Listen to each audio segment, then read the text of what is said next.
Todos, luego de esta deliberación, el tribunal ha llegado a una decisión por mayoría. El voto en disidencia es el mío,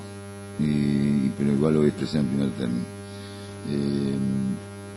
Fueron varios los planteos que formularon las partes. Voy a comenzar por el formulado por el doctor Viñaroli, donde refiere que las provincias no han delegado a la Nación, de hecho no está regulado en el Código Penal, el tiempo o el momento en que debe ejecutarse la sentencia. También desde mi punto de vista queda claro que hay diferentes instancias que es o diferentes institutos que son, por un lado, la presunción de inocencia, por otro lado, la ejecución de la sentencia, una sentencia penal, y por el otro, la firmeza de la condena. A modo de ejemplo o de antecedente respecto a esta primera cuestión de que no es un poder delegado, todos recordamos aquí que con oposición del colegio, un dictamen de oposición del Colegio de Abogados, el primer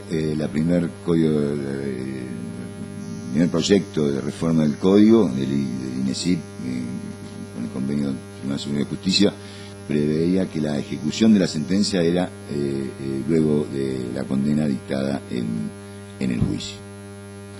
Es decir, que claramente en este sentido le asiste razón al doctor Viñaroli. Y siguiendo esta línea, considera el señor fiscal que nuestro código ha regulado, no en forma expresa, como lo decía este proyecto que acabo de citar, pero sí ha regulado el momento en que debe ejecutarse la sentencia, según su criterio, y es en el artículo 231. También es importante la objeción que formula el doctor Coto, y hemos entendido, o yo por lo menos he concluido, que esta cuestión del 231 sí hay una expresión en contrario, o una precisión, justamente es en el artículo 87, artículo que va a ser muy acalorada discusión próximamente, que tiene que ver con la finalización del proceso. El legislador neuquino ha entendido que la legislación la finalización del proceso es justamente cuando se agotan los recursos ordinarios de impugnación. No obstante esto, que obviamente merece ser resuelto por este tribunal, yo en particular ya he tomado una decisión por lo menos en 3 casos, a instancias del artículo de la sustanciación o del planteo del tiempo de prisión preventiva, de 1 año de la prisión preventiva en el artículo 119 del Código. El caso que recuerdo ya lo recuerdo todo, pero no recuerdo las carátulas. El recuerdo es el de Nahuel y Turra. En ese fallo, que creo que fue uno de los primeros, si no fue el primero, en realidad lo que dijimos, porque me acompañaron también en este voto el doctor Elusú, no me acuerdo quién más integraba, lo que dijimos fue que justamente que deben tenerse en cuenta o considerarse estos 3 institutos, es decir, la presunción de inocencia, la ejecución de la sentencia y la sentencia firme. Respecto a la sentencia firme, por supuesto que han sido muy ricos en jurisprudencia los abogados defensores al citar el criterio de la Corte en relación a la sentencia firme. No obstante, esta es una opinión doctrinaria y jurisprudencial. Obviamente la doctrina es un discurso político que trata de convencer a los jueces de que voten de acuerdo a ese pensamiento doctrinario. pero, sin embargo, yo entiendo también que es tan válida esas interpretaciones como la de interpretar o determinar que en realidad en el proceso penal no existe la sentencia firme, porque siempre no existe el concepto de sentencia firme, porque eventualmente siempre, por supuesto, de condena, porque eventualmente quedaría el recurso de revisión. Es decir, que la interpretación, y además, es decir, ¿por qué después de la queja, o por qué el extraordinario sí, o por qué no pensar en instancias de tribunales internacionales? Es decir, que es una opinión absolutamente respetable de la Corte Suprema, y que obviamente acompañan los defensores, pero desde mi punto de vista no es un concepto que ofrezca la precisión o la certeza necesaria, justamente, que se tiene que tener en el proceso penal y el sistema penal para definir este otro concepto, que es el de ejecución de sentencia. Y el de ejecución de sentencia yo lo ato, lo ligo o lo interpreto ante esta diferencia o esta falta de precisión del concepto de sentencia firme, justamente al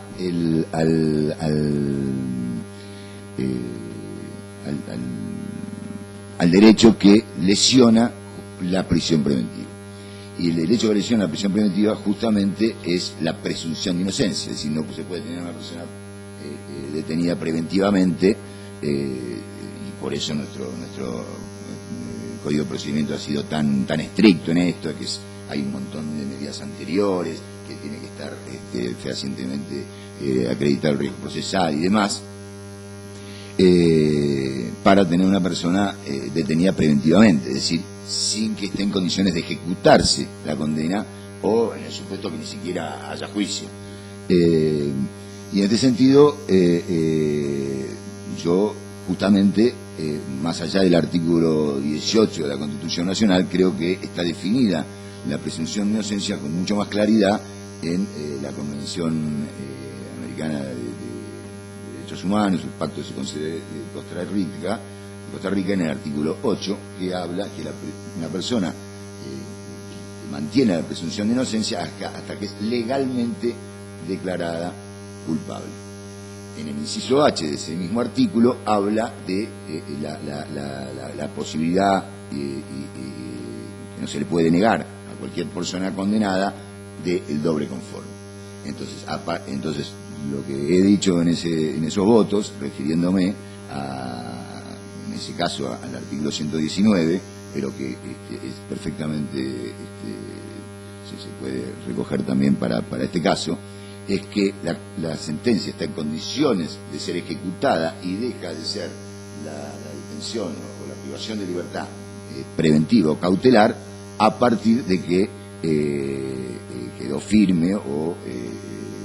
fue confirmada por un tribunal de impugnación. Es decir, cuando ya ha operado efectivamente la posibilidad, efectivamente y negativamente para los intereses de la defensa y del imputado y del condenado, el doble conforme. Este es mi voto, y por esta cuestión y por estas consideraciones entiendo que debe confirmarse la resolución de la doctora Gas. Respecto a la rebeldía, luego que terminemos con el voto, con la sentencia de esta primera cuestión, esta cuestión de fondo, vamos a pedirle sobre la rebeldía. Bueno,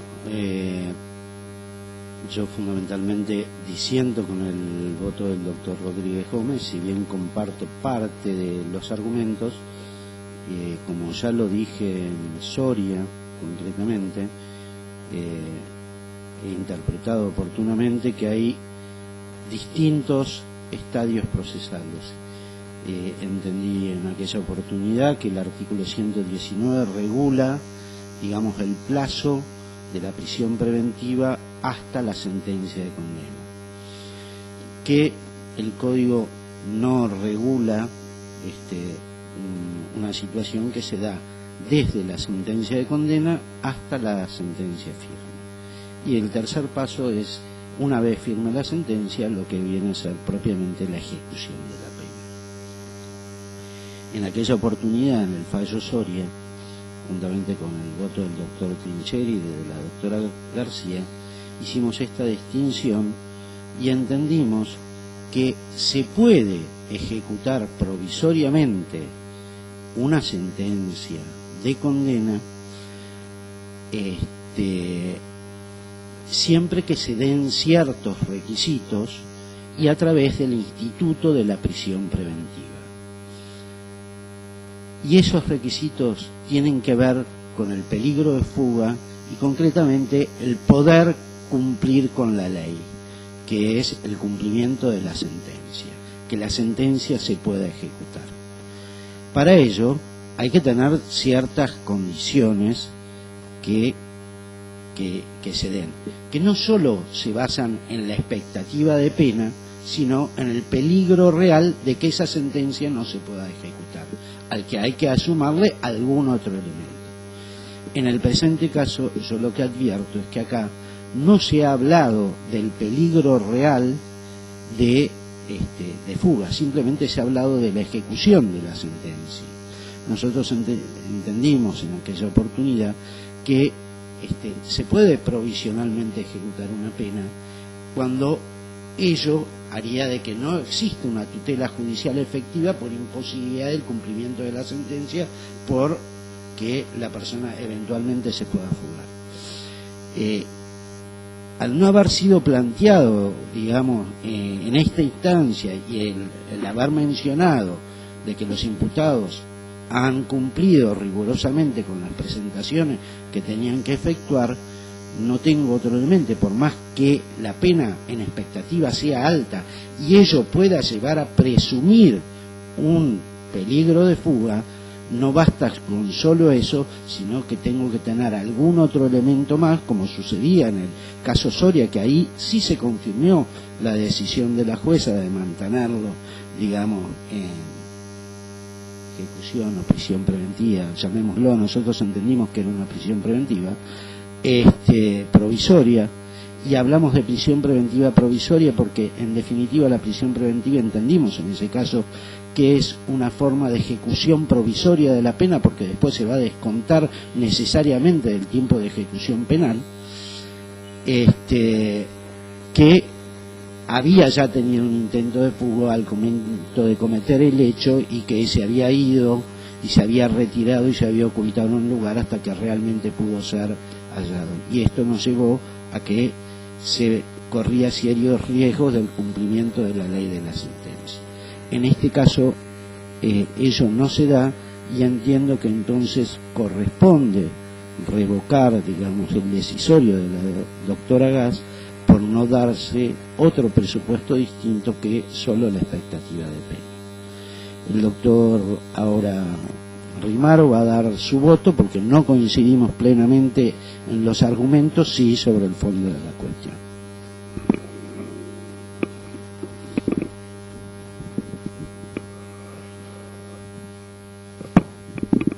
Bueno, al tiempo de intervenir, solamente tengo alguna disparidad con el doctor Cabral, pero no lo sustancial que impida formar mayoría para este pronunciamiento. Parto evidentemente de considerar que es una cuestión muy opinable, no solamente en el ámbito local, sino también prestigiosa sede del país se han pronunciado sobre el punto y incluso han repensado, reevaluado, reexaminado sus posturas.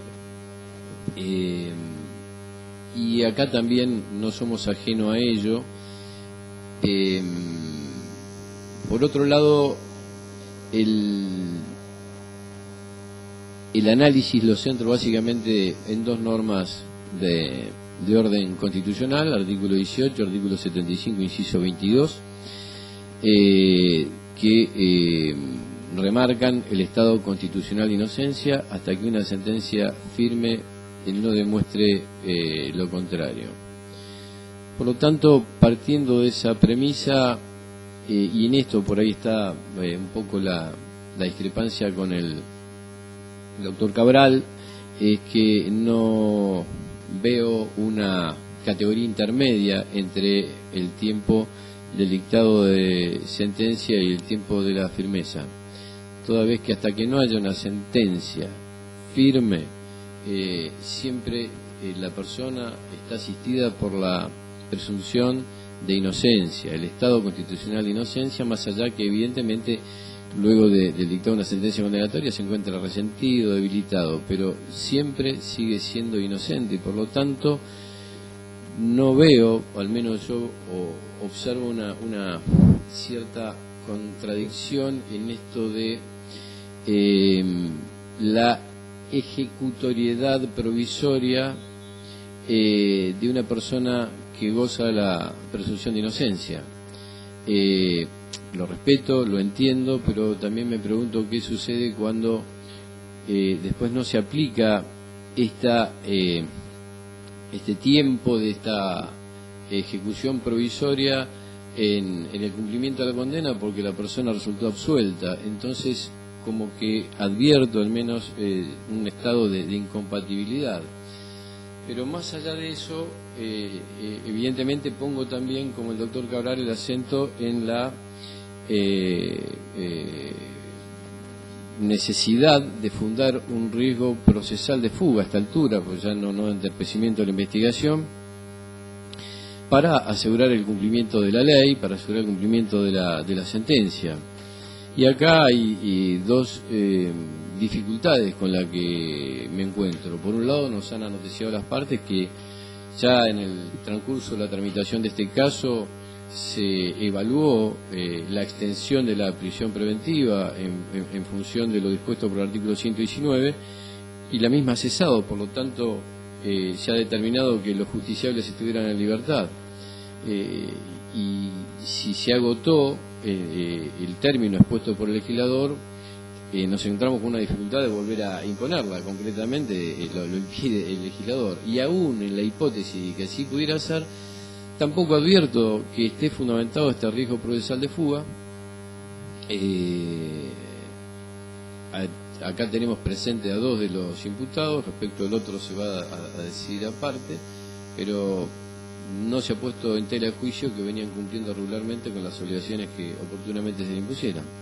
De modo tal que no encuentro fundamento para sostener el pronunciamiento de la doctora Gas, concretamente esta imposición de presentarse en el término de 5 días para tornar ejecutoria la sentencia. Y por otro lado, también advierto cierta contrariedad en esto, coincido con lo señalado por el doctor Coto al respecto. Así que esta es mi postura y me pido de la misma manera que el doctor Cabral, formando mayoría en este caso.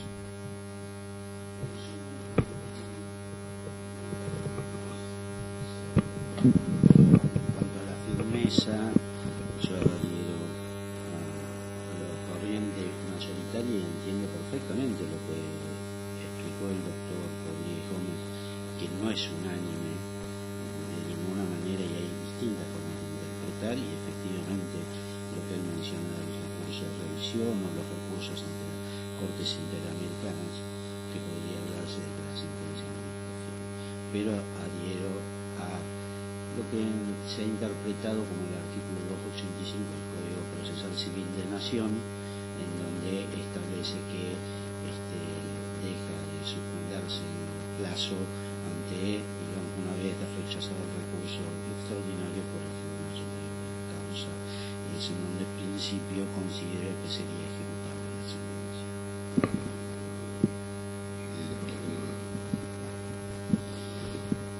En cuanto a la rebeldía del señor Obreque Varas, entiendo de que el señor Obreque Varas, por lo menos eso no ha sido controvertido por el defensor, tenía la obligación de presentarse el día de ayer en la Fiscalía y no se ha presentado. Esta es una es una obligación de comparencia y entiendo que ha violado una de las reglas de conducta y que por lo tanto corresponde disponer su rebeldía y ordenar su detención conforme lo establece el Código Procesal por violación de dicha norma. Independientemente, después tendrá la oportunidad de hacer su descargo y ver si corresponde o no mantener la detención del señor Obreque Varas, pero por el momento y hasta tanto no haya comparecido, corresponde decretar la rebeldía y ordenar su detención. Bueno, por estas consideraciones el tribunal, por mayoría, resuelve revocar la sentencia de la doctora Gas, la señora juez de garantías, ordenar la rebeldía del señor Obreque Varas, sin costas.